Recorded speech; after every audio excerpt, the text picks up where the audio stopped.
Scholars and Personages of National Intelligence Studies Cube 1 아브람 슐츠키 아브람 슐츠키는 Silent Warfare 고요한 전쟁이라는 책을 남겼다.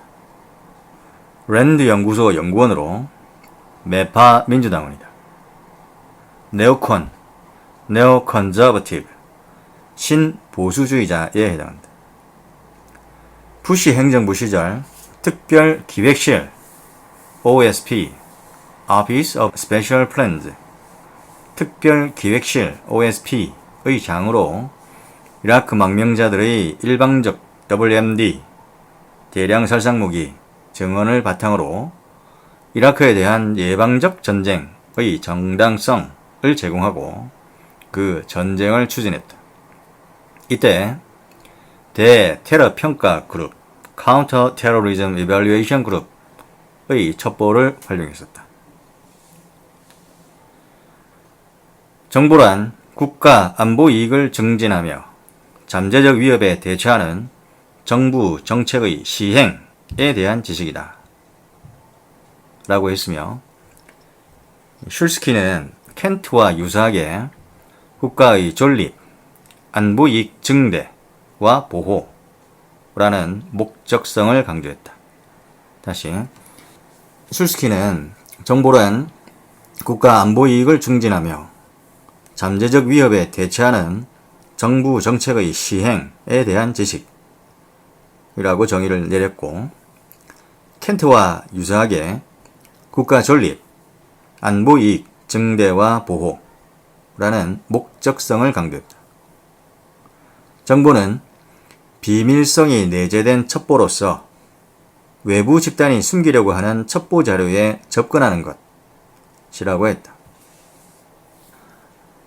슐스키는 요소별 과학기술, 군사, 정치, 경제사회로 이 네 가지로 정보를 분류했다.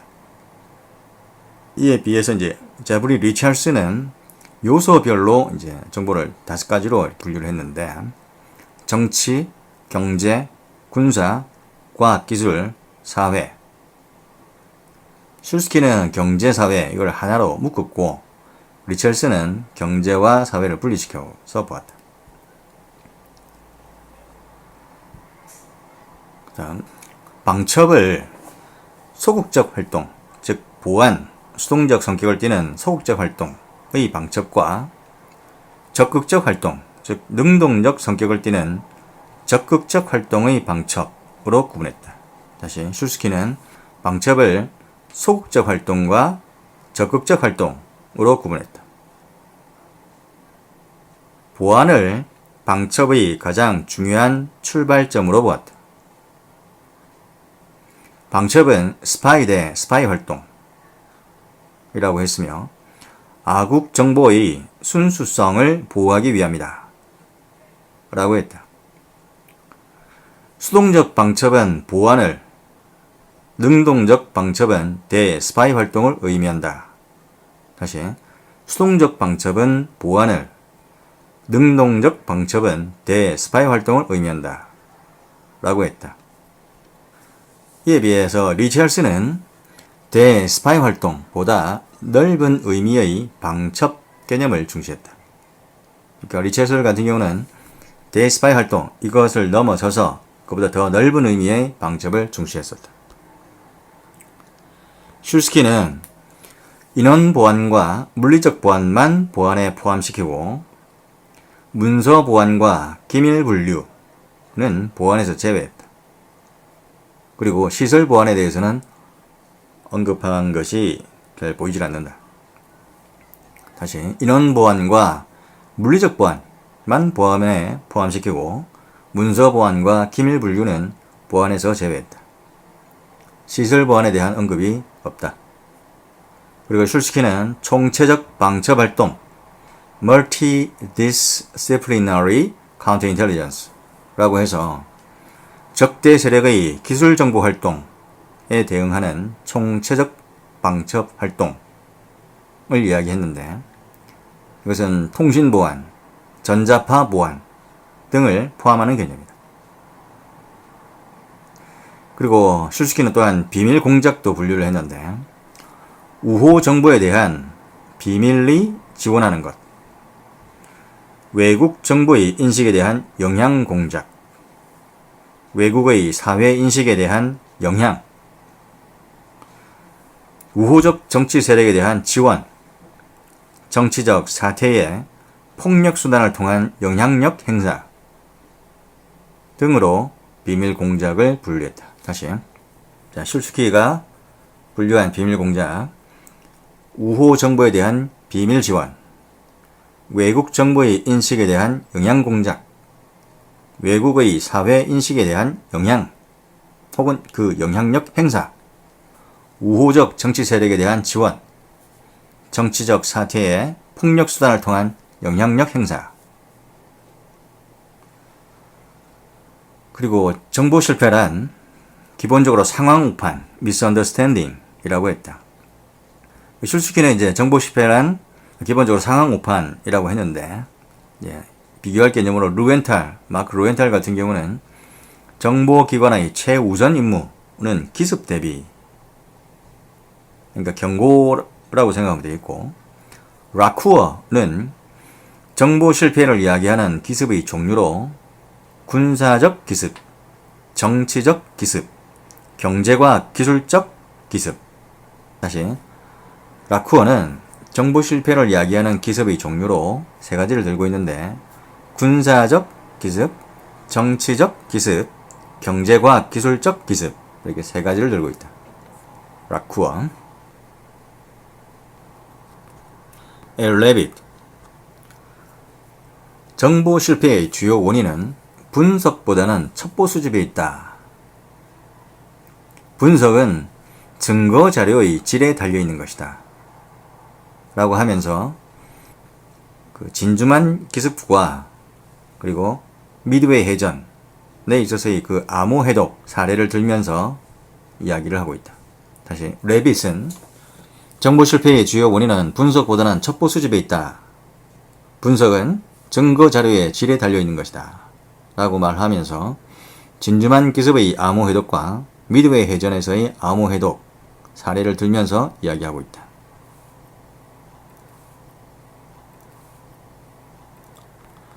알렉산더 조지, 가설 선택의 기준, 즉 정보 분석에 있어서의 가설 선택의 기준 5가지.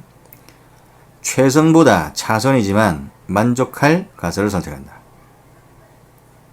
두 번째, 기존 입장이 크게 변하지 않는 대안을 선택한다. 점진주의를 나타내고, 세 번째, 분석관들 간의 지지와 합의가 있는 선택을 한다.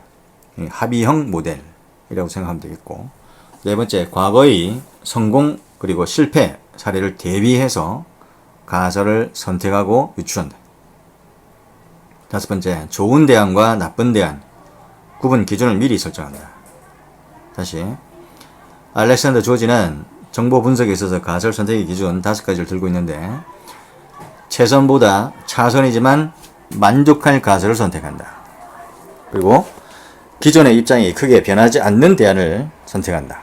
점진주의를 나타내고, 그리고 분석관들 간의 지지와 합의, 즉 합의형 모델을 이야기하고 있고, 그리고 네 번째로 과거의 성공과 실패 사례를 대비해서 가설을 선택하고 유추한다. 그리고 다섯 번째로 좋은 대안과 나쁜 대안, 그 구별 기준을 미리 설정한다. 참고로 켄트 같은 경우는 정보 분석 6개 단계에 대해 얘기하고 있는데, 문제 설정, 가설 설정, 첩보 수집 검증, 가설 평가, 선택, 모니터링, 이렇게 6단계로 나눴다. 다시, 켄트의 정보 분석 6단계. 문제를 설정하고, 그 다음에 가설 설정하고, 그 다음에 첩보를 수집해서 검증하고, 그 다음에 가설 평가한 다음에, 그 다음에 선택을 하고, 그 다음에 모니터링 한다. 참고로 또 나토의 정보 분석 4단계가 있는데, 나토는 평가 분석 통합 해석 판단, 첩보 평가, 그 다음에 분석, 통합, 해석, 그다음 판단. 다시 첩보 평가 분석, 통합, 해석, 판단. 평가 분석, 통합, 해석, 판단. 이게 나토의 정보 분석 4단계고 켄트는 문제 설정, 가설 설정, 그리고 첩보 수집 검증, 그리고 가설 평가하고 선택해서 모니터링하는 것. 알렉시스 드 토크빌, 프랑스의 사상가이다. 외교 업무 수행은 지식, 보안, 판단, 계획, 인내를 필요로 하므로 독재 체제가 민주주의 체제보다 속성상 더 효율적이다 라고 했다. 그리고 미국의 민주주의, Democracy in America 라는 책을 남겼는데 여기서 미국의 민주주의가 성공하는 어떤 모습을 보면서 그 주요한 어떤 특징들로 균등 상속제, 균등한 교육, 민주주의, 평등, 자유 이런 것을 들었다. 그리고 이 책에서는 또한 프랑스 혁명 실패의 원인은 추상적 계몽사상에 빠진 집권층의 경험 부족 때문이다 라고 이야기를 했다. 그 다음 앤드루 라티멜, 오늘날 사회는 정보사회의 도래와 함께 자본 집약적 대량 생산의 시대에서 디지털 테크놀로지와 세계 통신망으로 표현되는 지식 집약적이고 분산화된 세계화 체제로 변화되었다 라고 했다. 지식 집약적이고 분산화된 세계화 체제, knowledge intensive, dispersed globalized system. 그러면서 오늘날 안보 위협의 특성은 위협의 파편화, fragmentation of threat로 정보기관이 그 안보 위협의 본질을 파악해서 대응해야 한다 라고 했다. 또한 앤드루 라트멜은 그에 따라서 수직적 계층 구조의 타파, 공개 출처 첩보의 비중과 그 중요성의 확대를 주장했다. 그리고 탈근대 이론의 정보 활동을 적용했다. 그 탈근대 이론에 대한 정보 활동을 적용하는 것, 그리고 분석하는 것은 이 버코위즈, 그리고 굿맨도 같은 의견을 내고 있다. 라트멜은 권위주의 독재국가의 정보기관의 역할에 대해서 얘기를 했는데, 핵심 권력기관으로 독재자의 권위에 도전하는 사회 집단을 억압하고 통제하는 것이라고 하고, 또한 권위주의 독재국가의 정보기관은 외부 세계에 대한 왜곡된 인식 확대, 재생산을 한다 라고 보았다. 또한 이 라트멜은 정보기구의 통제를 옹호했는데, 이에 비해 코드빌라는 정보기구의 통제를 반대하지만 특정 시기에 특정 조직이 필요하다며 조직 개편의 필요성은 인정하고 있다.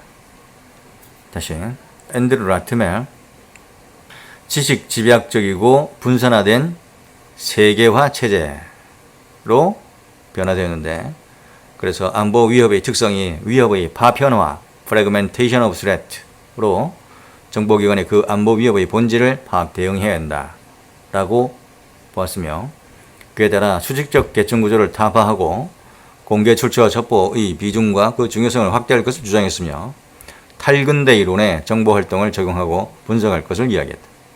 이에 대해서는 버코위즈와 굿맨도 같은 의견이다. 그리고 권위주의 독재국가의 정보기관의 역할로 핵심 권력기관으로 독재자의 권위에 도전하는 사회 집단을 억압, 통제하며 외국 세계에 대한 왜곡된 인식 확대, 재생산을 한다고 봤다. 그리고 라트멜은 정보기구의 통제를 옹호했고, 이에 대해 코드빌라는 정보기구의 통제 그 자체는 반대하지만 특정 시기, 특정 조직이 필요하다며 조직 개편의 필요성은 인정했다. 그러니까 라트멜과 코드빌라는 정보기구의 통제라는 측면에서는 라트멜은 통제를 해야 된다라는 입장이고, 코드빌라는 통제하면 안 된다. 하지만 특정 시기, 특정 조직이 필요하다라는 입장이다. 아서 줄키, 방첩의 유형을 수동적 방첩과 능동적 방첩으로 분류하고, 수동적 방첩에 속하는 것으로서 첩보, 출처보호, Defensive Source Programs, 그리고 두 번째, 기술 정보 활동에 대한 대응, Technical Surveillance Countermeasures, TSCM. 보안 교육, Security Education. 네 번째, 방첩 위협에 취약한 시설이나 활동에 대한 분석 및 평가 등 네 가지를 제시했다. 다시 줄키. 방첩의 유형을 수동적 방첩과 능동적 방첩으로 분류하고, 이 수동적 방첩에 속하는 것으로서 첩보 출처 보호, 기술 정보 활동에 대한 대응, 보안 교육, 그리고 방첩 위협에 취약한 시설이나 활동에 대한 분석 및 평가, 이 네 가지를 수동적 방첩에 속하는 것으로 보았다. 그러면서 이 네 가지 활동, 그러니까 수동적 방첩은 보안을 강화하는 데 기여는 하지만 이 네 가지 활동 자체가 보안 활동은 아니다라고 보았다. 하지만 이 질키가 말하고 있는 이 첩보 출처 보호와 기술 정보 활동에 대한 대응, 보안 교육, 그리고 방첩 위협에 취약한 시설이나 활동에 대한 분석 및 평가, 이런 것은 일반적인 보안 기능과 거의 차이가 없기 때문에 보안과 동일한 개념으로 보통은 간주가 된다. 그리고 질키는 능동적 방첩을 수사 활동, investigative activity와 대응 활동, countering activity, 이 두 가지로 분류했다. 자, 다시 질키는 능동적 방첩을 수사 활동과 대응 활동, 이 두 가지로 분류했다. 수사 활동은 적대 행위와 그러한 행위를 수행하는 사람들을 탐지하는 데 목표를 두는 활동이다. 그러니까 수사는 탐지. 다음, 대응 활동은 대스파이 활동, counter espionage. 그 다음에 대사보타지, counter sabotage. 그 다음에 대테러, counter terrorism 등 적의 행동에 직접적으로 대응하는 공격적 방첩 활동을 의미한다고 했다. 다시. 자, 질키는 이 두 가지, 그러니까 능동적 방첩의 두 가지, 수사 활동과 대응 활동, 이 두 가지가 있는데, 수사 활동은 탐지하는 거고, 그 다음에 대응 활동은 대스파이, 대사보타지, 대테러, 그러니까 직접적으로 대응하는 공격적 방첩 활동을 의미하는 것으로 봤다. 참고로 수사 활동은 대스파이 활동의 요소로서 포함되는 것으로 보통 보고, 대사보타주, 대테러, 국제범죄 대응, 산업보안, 이런 것들은 일반적인 전통적 방첩의 범위 밖의 활동이다. 다시. 그러니까 질키는 이렇게 말하고 있지만은 일반적으로 수사 활동은 대스파이 활동의 요소로서 포함되는 것이고, 대사보타주, 대테러, 국제범죄 대응, 산업보안, 이런 것들은 전통적인 방첩의 범위 밖의 활동이다. 그러니까 질키가 말하고 있는 대응 활동, 대사보타지, 대테러, 이런 것들을 이제 질키는 직접적으로 적의 행동에 대응하는 공격적 방첩 활동이라고 보았는데, 하지만 일반적으로 이런 것들은 전통적인 방첩의 범위 밖의 활동이다 하는 것이다. 그 다음에 방첩 공작이 나오는데, 질키는 방첩 공작을 세 가지로 보았다. 침투, 포섭, penetration, 그러니까 적의 정보 수집 활동, 분석 능력, 이런 것들을 조정하는 것이고, 두 번째가 이중간첩, 그러니까 포섭된 것처럼 이중간첩으로 이제 되는 건데, 더블 에이전트, 치킨 피드가 이제 필요하겠다.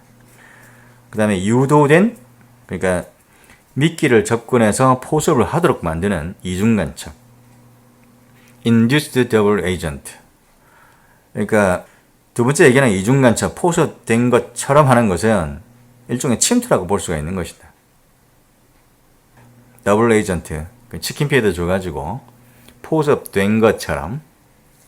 그 다음 유도된 이중간첩은 미끼에 접근해서 포섭하도록 하는 induced double agent.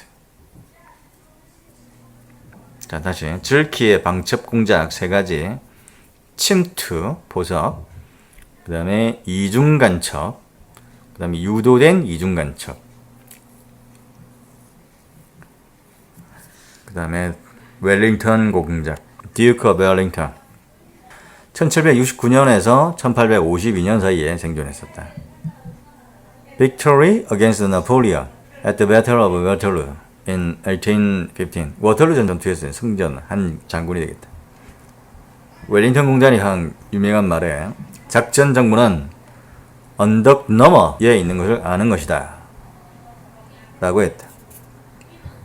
다음 버코위즈와 굿네, 베르코비츠와 굿네. The best truth 2000, 최선의 진실 2000 이런 뜻의 책이 하나 있고, 미국의 국가 안보를 위한 전략 정보 Strategic Intelligence for American National Security. 다시 미국의 국가 안보를 위한 전략 정보.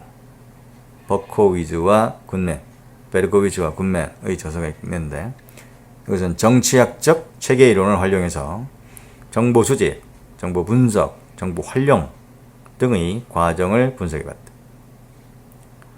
탈근대 이론, 포스트 모던. 이 탈근대 이론에 정보 활동을 접목시켜 분석하려고 했다. 이 탈근대 이론의 정보 활동을 접목시켜서 분석하려고 이제 시도를 한 사람으로 이 버커위즈와 굿맨 말고도 앤드루 라트멜도 있다. 국제 정치와 국가 정보를 접목시켰다. 탈냉전기 미 정보 환경의 변화를 안보 환경의 변화, 정보 혁명, 미국 국내 정치 변화로 집약을 하고, 이에 적응하기 위해 정보 개혁 및 순환 과정, 인력 관리 체계, 조직 구조의 변화 이런 것들을 주장했다. 정보화 시대의 변화 요구 거부할 때, 그리고 저항을 한다면 그 정보기관이 붕괴될 것이다. 그러면서 국가의 치명적 손실이 일어날 것이다 라고 이렇게 예상을 했다. 정보순환 5단계. 볼코비즈와 굿맨도 정보순환에 대해서 얘기를 했는데, 정보 요구, 수집 목표 및 과제 설정, 그 다음에 수집 분석 배포, 이렇게 5가지로 나눴다. 다시 정보 요구 requirements for information, 그 다음에 수집 목표 및 과제 설정 generation of requirements and tasking. 여기서 수집 목표 및 과제 설정의 이 generation of requirements and tasking, 이 generation이라는 말은 부여란 이런 뜻인데, 그 다음에 수집 collection, 그 다음에 분석 analysis, 그 다음 배포 dissemination of production. 다시 정보순환 5단계, 정보를 요구하고, 그 다음에 수집 목표와 과제를 설정하고, 그 다음에 수집을 한 다음에 분석을 하고 배포를 한다. 정보 요구, 수집 목표 및 과제 설정, 수집 분석 배포. 혹은 요구와 임무의 종합, 요구와 임무의 종합, 그 다음에 수집 분석 배포, 그 다음에 요청, 이렇게 나눌 수도 있겠다. 다시 볼코비즈와 굿맨의 정보순환 5단계, 정보 요구, 수집 목표 및 과제 설정, 수집 분석 배포. 그런데 이것을 정보 요구와 임무의 종합, 그 다음에 수집 분석 배포 하고 나서 다시 또 요청하는, 이렇게 볼 수도 있다. 분석 보고서 생산 시에 첩보 유형으로 4가지를 들고 있는데, 볼코비즈와 굿맨은 알려진 사실, the known facts, 그다음 비밀, secrets, 기만 정보, disinformation, 그다음 불가사의, mysteries. 특히 여기서 이제 비밀, secrets, 이거는 그 신뢰성이 높은 어떤 판단, estimate를 찾아서 그 불확실성을 좁혀 나가다 보면 그 신뢰도를 증대하는 것이 가능하다라고 보았다. 다시 볼코비즈와 굿맨은 분석 보고서를 생산할 때 첩보 유형으로 4가지를 들고 있는데, 알려진 사실, 비밀, 기만 정보, 불가사의. 이 중에서 비밀은 신뢰성이 높은 어떤 판단, estimates를 찾아서 불확실성을 좁혀 나가다 보면 신뢰도를 증대시키는 것이 가능하다고 봤다. 문정인 교수. 국가정보는 국가안보 목표를 달성하기 위한 중요 수단이자 투입 변수라는 점에 대해 수집, 분석, 평가, 예측이라는 복합적 관점을 포함하는 국가안보정책의 한 분야로서 국가안보를 위한 수단이지 그 자체가 독립적인 성격을 가질 수가 없다라고 지정했다. 그리고 기능적 대상별로 정보를 분류했는데, 정치, 군사, 경제, 사이버, 거기다 이제 기타 여러 가지를 넣었다. 자, 기능적 대상별 정보 분류, 정치, 군사, 경제, 사이버, 기타.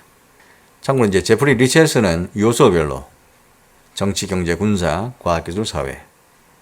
그 다음에 슐스키는 요소별로 정치, 경제, 사회, 군사, 과학기술. 데이비드 롬펠트, 사이버 정보 전쟁을 분류했다. 사이버 정보 전쟁, Information Warfare.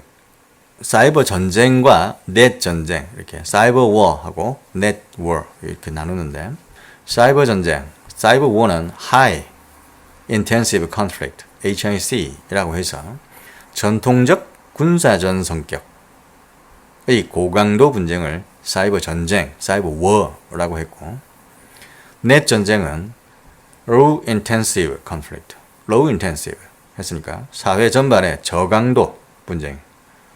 이 사회 전반에 걸친 저강도 분쟁, 넷 전쟁은 그 대상이 이제 하마스라든가 멕시코의 자파티스타 그리고 홍콩 삼합회 등의 네트워크 조직에 대비하기 위한 방법이 되겠다.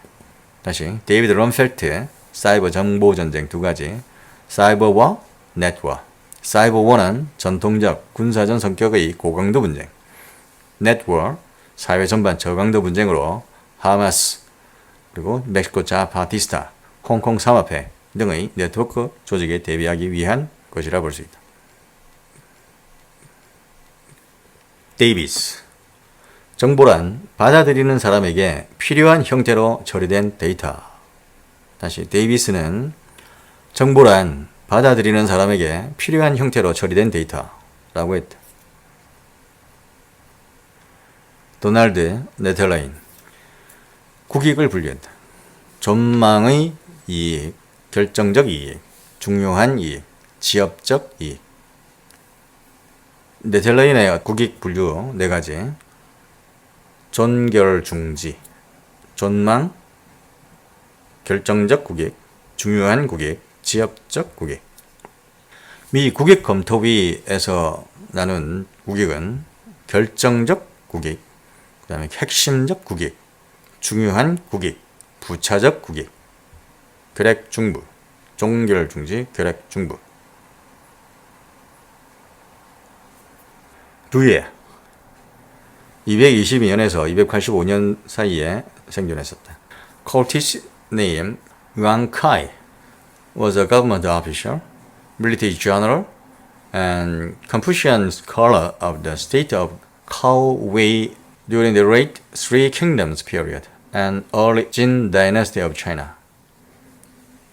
정부 관료이자 장군이기도 하고 학자이기도 했는데, 이 두예는 매수 가능성이 높은 관리를 몇 사람 들고 있다. 그 매수 가능성이 높은 관리에 현명하고 능력이 있으나 보직이 없는 자, 형벌에 전력이 있는 자, 임금의 총애를 받으면서 재물욕이 있는 자, 능력이 있으나 낮은 지위에 있는 자, 제 나라를 팔아 자신의 능력을 펴보려는 자, 두 가지 마음을 가진 자, 이들을 매수 가능성이 높은 관리로 보았다. 다이커스와 트러버튼, 비밀 공작을 세 가지로 분류했다. 선전 공작, 준 군사 공작, 정치 공작. 자, 다이커스와 트러버튼 비밀 공작 분류. 선전, 준 군사, 정치. 테드 카, 영국 역사가이자 외교가이면서 언론가이고 그리고 국제관계이론 학자, 그 정도 되는데 경험주의에 반대하는 사람인데, 역사란 무엇인가? What is history? 이란 저서가 있다. 역사가는 자신이 속한 사회와 역사를 초월하여 현상을 이해할 수 있어야 한다 라고 했다. Guthrie, Ethics and Intelligence 라는 저서가 있다. 윤리와 정보. 그러니까 1978년도에 쓴 책인데, 정보 활동에 있어서의 어떤 윤리성에 대해서 논의를 처음으로 했다. 이 글은 Foreign Affairs에 게재가 되어 있었다. 자, Guthrie, Ethics and Intelligence, 윤리와 정보. 자, 정보 활동의 윤리성을 최초로 논의한 사람. 그 다음 Hested. Controlling Intelligence. Controlling Intelligence. 정보를 통제, 제어한다 이 말인데 정보 활동에 대한 의회, 언론, 여론의 감독 활동의 양상을 논의했다. 그러니까 의회에 의한 감독, 언론에 의한 감독, 그리고 여론에 의한 감독, 그런 활동 양상을 논의한 것이 한 사람이 헤스테드이다. 헤스테드는 정보 분석, 비밀 공작, 방첩 등 정보 활동 단계별로 감독 통제에 대해 심층적으로 기술했다. 미국의 정보 통제 실태를 캐나다의 경우와 비교 분석했다. 키스 멜턴, The Ultimate Spy Book. 첩보원이 되는 동기에 대해 얘기를 했다. 마이스라 해가지고 멜턴, 첩보원이 되는 동기. Money, Ideology, 그 다음에 Compromise, Coercion, 그 다음에 Ego, Excitement. 이제 money는 이제 돈인데 그 파나마의 노리에가 이 미국의 CIA와 그 다음에 DIA에 매수가 되었었다. 파나마 노리에가. 그 다음에 에임즈 역시 돈에 매수되었는데 이 CIA 요원으로 이 에임즈 때문에 CIA 요원 11명이 이제 사용됐다. KGB에 매수되었었다. 그 다음에 워커는 역시 이제 KGB에 매수되었었는데 그 술집 하다가 그 망해가지고 미 해군 암호 작성기 KR-47의 사용법을 KGB에 제공했다. 이 돈으로 매수된 사람들. 파나마 노리에가, 에임즈, 워커. 그 다음에 이념, 아이디올로지. 대표적인 이제 케임브리지 커민테론이 있는데 MI6에 근무한 버제스, 외교부에 근무한 맥클린 같은 경우는 트루번의 6.25 제한적 전쟁 계획을 KGB에 제공하고 다시 인표로 전달되어서 그 중공군이 남하하는데 결정적인 정보를 제공한 사람이 이 맥클린이 되겠다. 당시 영국의 외교부에 근무했었다. 그 다음에 MI6의 킴 필비, 그 다음에 MI5의 블런트, 그 다음에 GCHQ에 근무한 케언 크로스.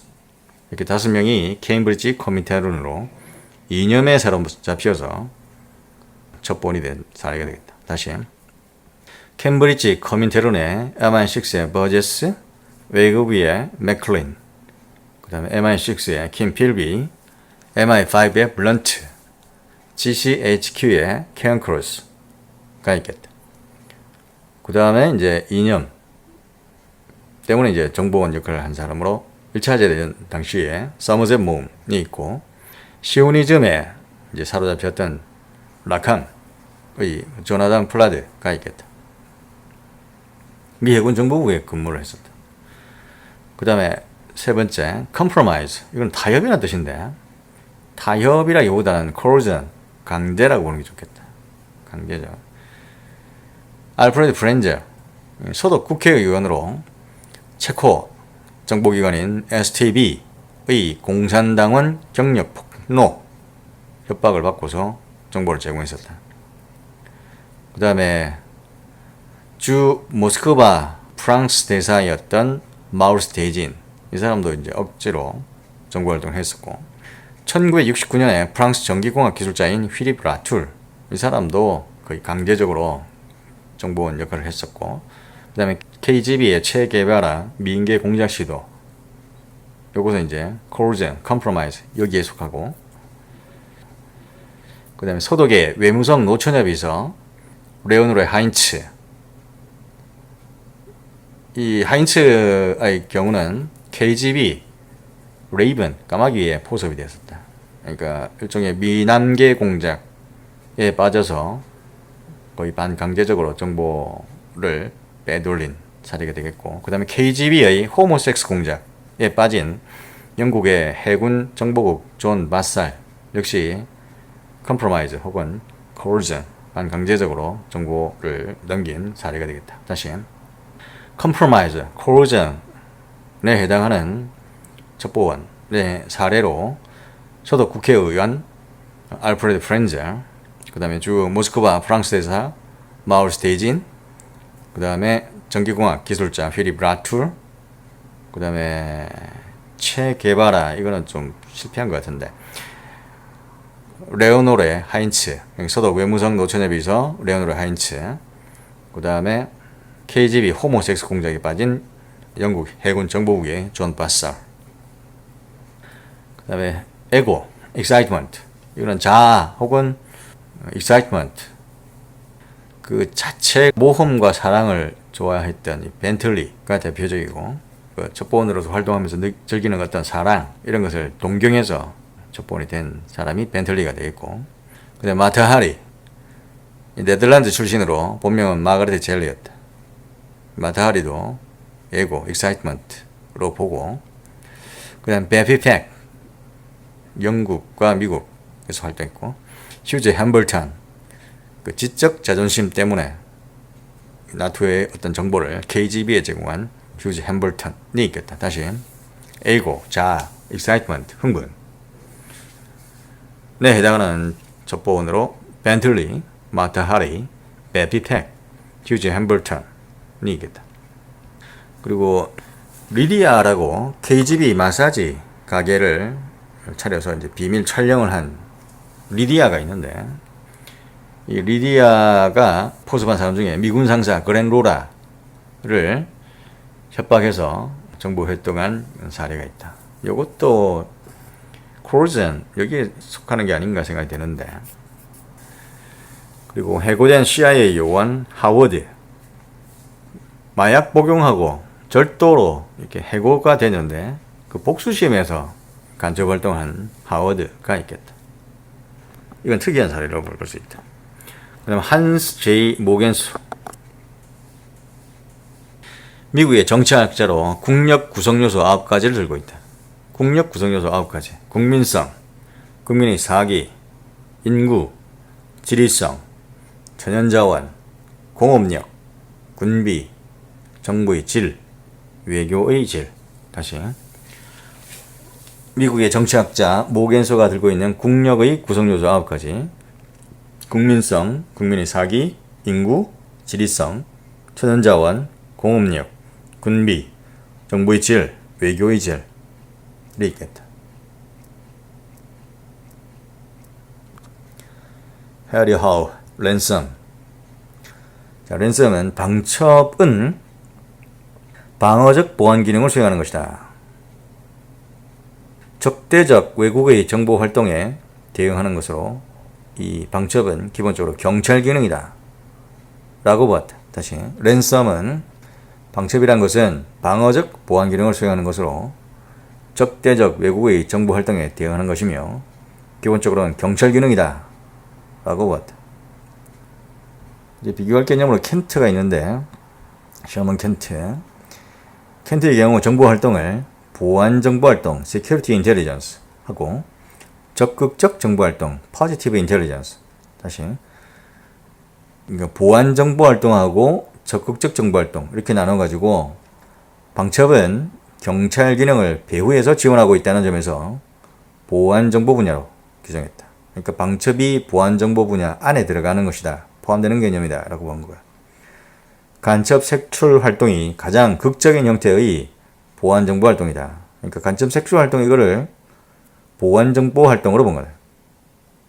다시 켄트의 경우는 정보 활동을 보안 정보 활동과 적극적 정보 활동, 그러니까 이 대비를 할 때 소극적 정보 활동과 적극적 정보 활동이라고 이렇게 표현을 안 하고 보안 정보 활동 (Security Intelligence) 하고 적극적 정보 활동 (Positive Intelligence) 이렇게 분류를 하고 방첩은 경찰 기능을 배후에서 지원하고 있다는 점에서 보안 정보 분야에 포함되는 것으로 이렇게 규정을 했다.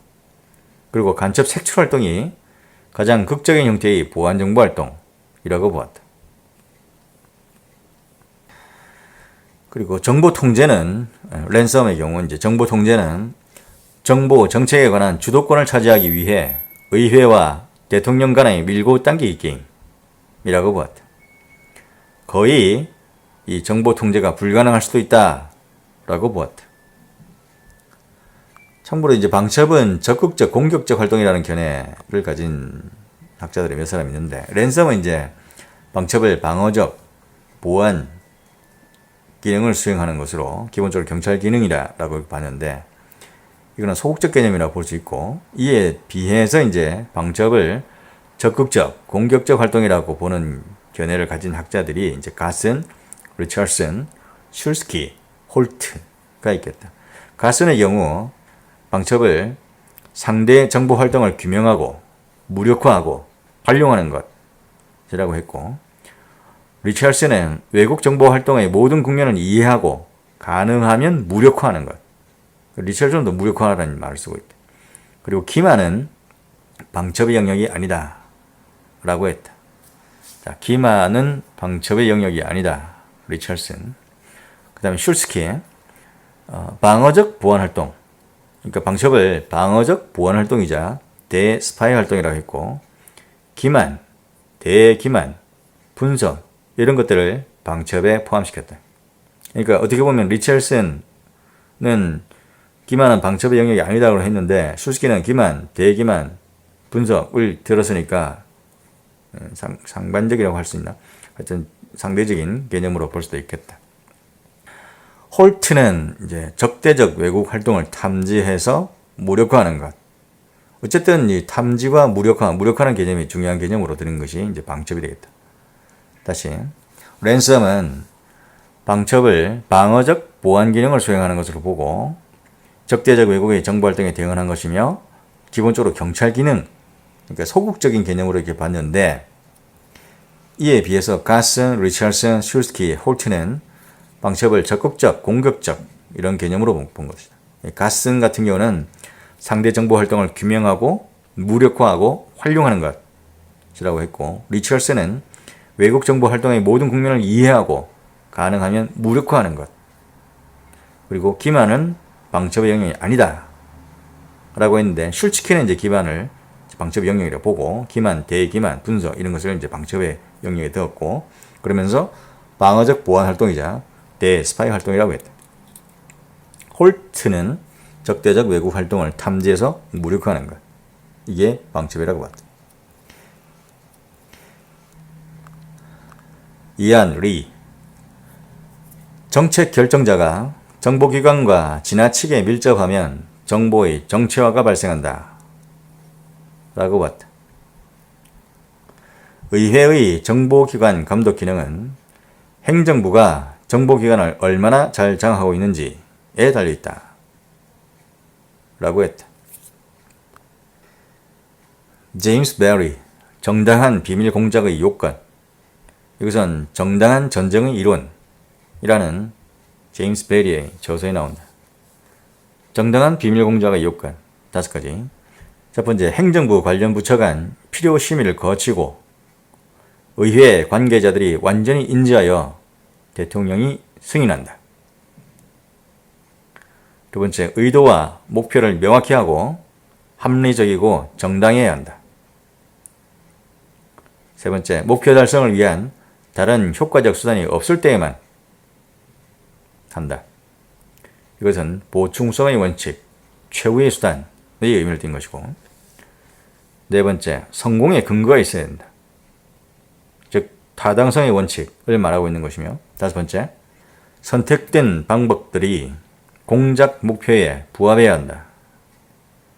이것은 수단 목적 비례의 원칙을 나타낸다. 다시, 제임스 베리의 정당한 비밀 공작의 요건은 정당한 전쟁의 이론이라는 책에 나오는데, 5가지가, 첫 번째, 행정부 관련 부처 간의 필요 심의를 거치고 의회 관계자들이 완전히 인지하여 대통령이 승인해야 한다. 두 번째, 의도와 목표를 명확히 하고 합리적이고 정당해야 된다. 그래야 정당한 비밀 공작이란 말이죠.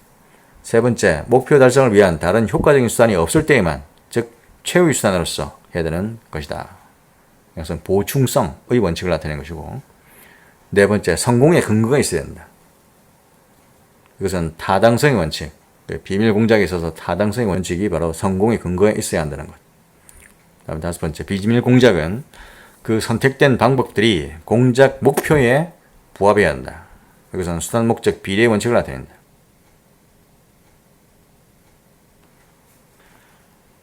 제임스 올센 방첩 10계명 Ten Commandments of Counterintelligence 10가지 공격적이어라 Be offensive 자부심을 가져라 Honor your professionals 거리를 누벼라 Own the street 길거리 정하기 방첩이다. 역사를 이해하라 Know your history 철저히 분석하라 Do not ignore analysis 여섯 번째, 편협하지 말라. Do not be parochial. 이 parochial 이 말은 교구의, 종교에서 쓰이는 말인데 편협한 지역주의의 이런 뜻이다. 그러니까 편협하지 말라. Do not be parochial. 끊임없이 학습하라. Train your people. 여기서 people은 일반적인 사람이 아니고 그 부하들을 가리키는 것으로 보인다. 끊임없이 학습하라. Train your people. 밀리지 마라. Do not be shoved aside. 한 곳에 오래 머무르지 마라. Do not stay too long. 자, 마지막으로 절대 포기하지 마라. Never give up. 이 방첩 10계명에서 가장 중시한 것이 Never give up. 절대 포기하지 마라. 이것이었다.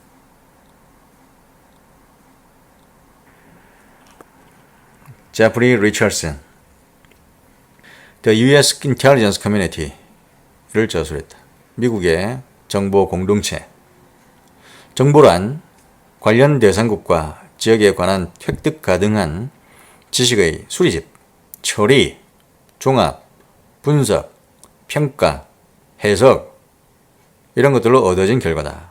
다시 제프리 리처드슨은 정보를 관련 대상국과 지역에 관한 획득 가능한 지식의 수집, 처리, 종합, 분석, 평가, 해석으로 얻어진 결과라고 했다. 근데 이것은 이제 다른 식으로 표현하면 국가안보계획에 즉각적 혹은 잠재적으로 중요한 영향을 미치는 여타 국가에 관한 첩보를 수집하고 평가하는 동시에 종합, 해석하여 얻어지는 결과 이렇게 해석할 수도 있다. 여기서 이제 관련 대상국과 지역에 관한 이것을 좀 길게 하면 국가안보계획에 즉각적 혹은 잠재적으로 중요한 영향을 미치는 여타 국가에 관한 이런 식으로 볼 수 있고 그 다음에 또 다른 식으로는 정부란 현재 또는 잠재적으로 국가안보에 중요한 영향을 미칠 수 있는 국가들이나 작전 지역에 관한 첩보 자료들을 수집, 평가, 분석, 종합, 판단하는 일련의 과정을 거쳐서 생성된 결과물이다. 여기서도 관련 대상국가 지역에 관한 이것을 좀 길게 하면 현재 또는 잠재적으로 국가안보에 중요한 영향을 미칠 수 있는 국가들이나 작전 지역에 관한 이렇게 길게 표현할 수 있겠다. 그리고 제프리 리처드슨은 대스파이 활동보다 넓은 의미의 방첩을 강조했다. 산업 스파이에 대한 대응도 방첩의 영역으로 보았다. 이에 비해 슐스키는 방첩은 스파이 대 스파이 활동이라고 했고 방어적 보안 활동이자 대스파이 활동이다. 그러면서 방첩을 적극적 공격 활동이다 라고 보았다. 그리고 리처드슨은 요소별 정보 분류라고 해서 정보를 요소별로 이렇게 분류했는데 정치, 경제, 군사, 사회, 과학기술 이렇게 5가지로 나눴다. 여기에 문화, 산업 이런 건 없다. CIA의 정보순환 단계와 동일한 정보순환 단계에 대한 이론을 가지고 있다. 그러니까 기수가 분배라고 해서 기획 및 지시, 수집, 처리, 분석 및 생산, 배포 이렇게 정보순환 단계를 분류했다. 이것은 CIA가 하고 있는 정보순환 단계하고 거의 같다고 볼 수 있다. 기획 및 지시, planning and direction, 수집, collection, 처리, 이것은 가공이라고 하는데 processing, 그냥 분석 및 생산, analysis and production, 그 다음에 배포, dissemination, 그래서 기수가 가공 대신에 이제 처리, 분배, 분석 및 생산, 그리고 배포. 제니퍼 심즈, 더 많은 군사 스파이 라는 저서가 있다. 정보학자로 정보란 정책 결정자나 정책 시행자를 위해 수집되고 조직 분석된 지식이다. 다시. 제니퍼 심즈는 더 많은 군사 스파이라는 저서가 있는데 정보란 정책 결정자나 정책 시행자를 위해 수집되고 조직 분석된 지식이라고 보았다. 이 마크 루벤탈과 대단히 유사한 정의인데 지식을 강조하고 있다. 다시.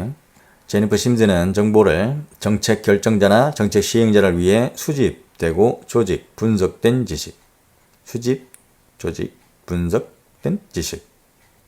마크 루벤탈과 비슷하게 지식이라는 점을 강조하고 있다. 정보는 행위자 또는 결정자를 위해 수집, 정리, 분석된 첩보로 정책 결정자의 요구에 부응하여 수집된 자료라면 공개적이든 비밀적이든 모두 정보가 될 수 있다. 라고 심즈가 말했다. 이에 대해 아브라함 슐츠키는 이 공개적이든 비밀적이든 모두 정보가 될 수 있다. 이거는 너무 광의의 개념이다. 라고 심즈를 비판하며 비밀성이 포함된 것만으로 제한해야 한다. 라고 주장했다. 다시. 심즈는 정보라는 것이 행위자 또는 결정자를 위해 수집, 정리, 분석된 첩보로 정책 결정자의 요구에 부응하여 수집된 자료라면 공개적이든 비밀적이든 모두 정보가 될 수 있다라고 했는데 이에 대해 아브라함 슐츠키는 너무 광의의 개념이다 라고 비판하면서 비밀성이 포함된 것만으로 제한해야 된다 라고 주장했다.